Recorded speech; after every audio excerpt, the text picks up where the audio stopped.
जो सरकार वहां चल रही है ना, वो सच्ची सरकार नहीं है। सच्ची सरकार तो आप श्री राम शर्मा की एक पुस्तक पढ़ोगे जिसका नाम है गुरुवर की धरोहर। वहां हिमालय में आज भी एक संतों का सरकार चलती है और निर्णय किसको कहां कब कैसे भेजना है वो संत तय करते हैं, किसको पहुंचाना है और किसको कहां बिठाना है। साधु संत की संगत कर लो, ये सच्ची गवर्नमेंट रे प्यारे, सच्ची गवर्नमेंट। लाल सिंह कहे इस दफ्तर से, जय हो जय हो। लाल सिंह कहे इस दफ्तर से, मत हो नायब से जगत में कोई न परमाने, जगत में कोई न परमाने। राधे राधे।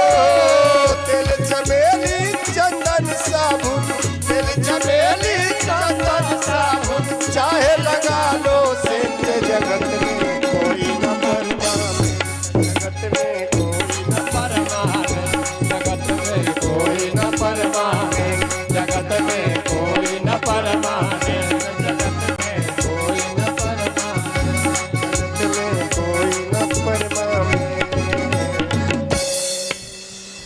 जाना सबको है मेरे प्यारे, तू मत जा मेरे भैया। श्री राधे, बढ़ा इसको। श्री राधे, श्री राधे। देख मेरे प्यारे, मैं हूं शालिग्राम, जहां उठा के बिठा दो वहीं बैठे रहने दो। अब हमको आगे पीछे मत करो, समझे, वरना गड़बड़ हो जाएगा। हमको तो वैसे ही रहने दो। ठाकुर जी को है ना, ठाकुर जी को जहां ले जाकर बिठा दिया वहां बैठे हैं। गर्मी लगे चाहे ठंडी लगे, बस बैठे हैं तो बैठे हैं, तो हमको बैठे रहने दो।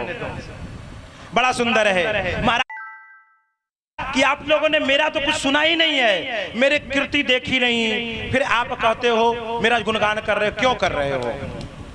नहीं करो। अब जब उन्होंने देखा, प्रजाओं ने कहा कि महाराज संपूर्ण पृथ्वी पे अकाल पड़ा हुआ है, जल हुआ नहीं है, बारिश हुई नहीं है। इस बार तो लगता संभावना वही है ना, इस बार भी बारिश नहीं हुई है। महाराज पृथ्वी को बड़ा क्रोध आया, पृथु को, और उन्होंने धनुष बाण निकाला, बोला आज पृथ्वी को मार देंगे। अब पृथ्वी जो है ना भागने लगी गाय का रूप धारण कर करके, पीछे पीछे महाराज पृथु, आगे आगे गाय भागी जा रही है और पीछे पीछे पृथु, महाराज पृथु बाण लेके दौड़ रहे हैं कि आज तुझे मैं मार दूंगा। अंत में जब गैया को लगा कि अब हम मारे ही जाएंगे, तब वो रुक गई और रुक करके प्रणाम करके उनके चरणों में गिर के पड़ी और बोली महाराज आप मुझे क्यों मारना चाहते हो? बोले तुझे इसलिए मारना चाहते हैं कि प्रजा हमारे पुत्र के समान है और तुम हमारे पुत्रों को कष्ट दे रही हो, तुमने सारी संपदाएं अपने अंदर में छिपा ली हो, इसलिए तुझे रहने का कोई उपाय नहीं है, कोई चांस नहीं है, तुझको रहने नहीं दूंगा, मार दूंगा।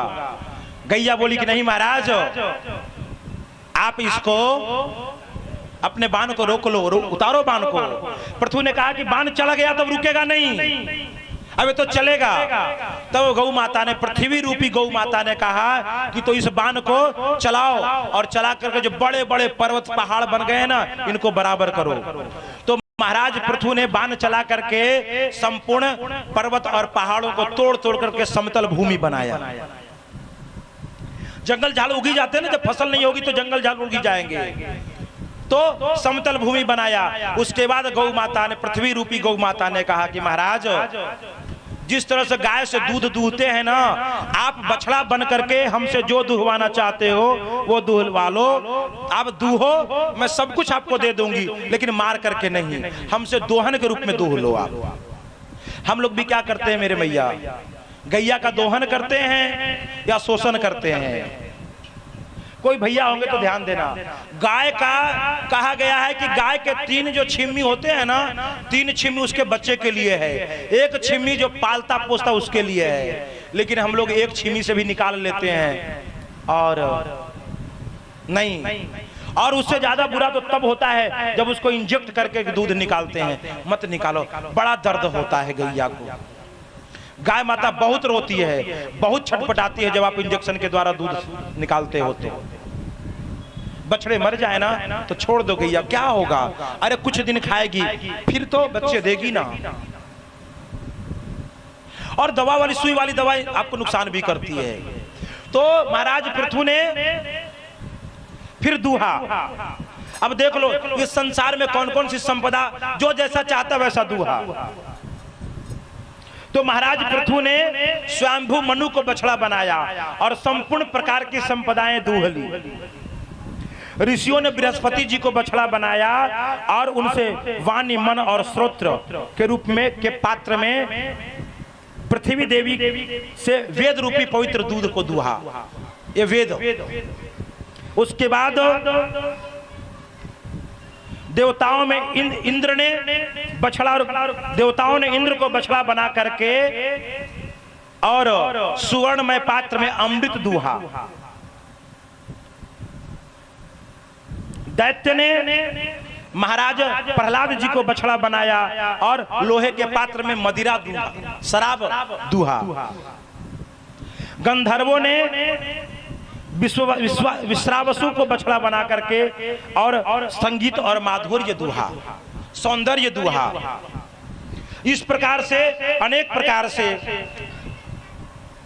श्राद्ध के अधिष्ठाता महाभाग पितृगण ने अर्यमा नाम के पितृ को बछड़ा बना करके मिट्टी के पात्र में कव्य दूहा, जिसको हव्य और कव्य हवन करते हैं। कव्य मतलब तर्पण करना। कपिल देव को बछड़ा बना करके आकाश रूपी पात्र में सिद्धों ने अनिमादि अष्ट सिद्धि दूही।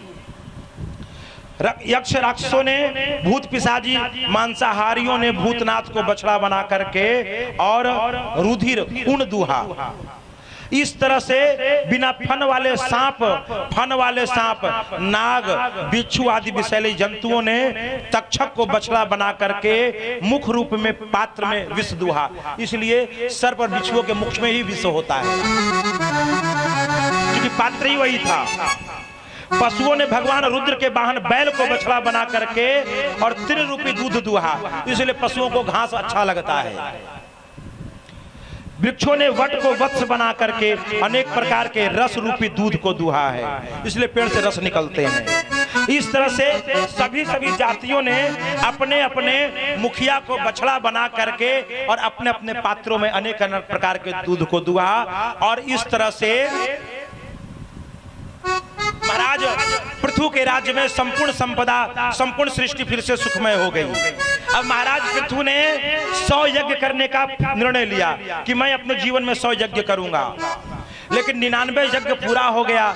100वें यज्ञ में जब यज्ञ कर रहे थे तो इंद्र ने क्या किया, इंद्र ने यज्ञ का घोड़ा चुरा लिया और चुरा करके जा रहे थे। उसी समय कश्यप ऋषि की नजर पड़ गई और महाराज पृथु के पुत्र थे जिनका नाम था जिताश्व। जिताश को कहा कि देखो इंद्र तुम्हारा बछड़ा लेकर के, यज्ञ का घोड़ा लेकर के जा रहा है। जिताश्व ने जाकर के इंद्र को पकड़ा, इंद्र ने हाथ जोड़ा, घोड़ा छोड़ दिया। इंद्र ने जिताश्व ने इंद्र को छोड़ दिया, घोड़ा लेकर के चले आए। फिर से इंद्र ने रूप बदला और बदल करके फिर से घोड़े को चुराया। फिर महाराज कश्यप ने बताया फिर से लेकर के जा रहा। ऐसा इंद्र ने 3 बार किया। तीसरी बार जब किया तब उसको पकड़ करके लाए और बोले इसको तो अब समाप्त कर देंगे। तब इंद्र ने प्रार्थना करी कि महाराज मुझे छोड़ दो। तो इंद्र के जो 3 बार के पाप हुए ना, पाप जो हुए, इन पापों को खंडित कर दिया गया। बोले इसको कैसे क्या करें, तो इन पापों को खंडित किया गया, ये बन गए पाखंड। अब इसको क्या करें,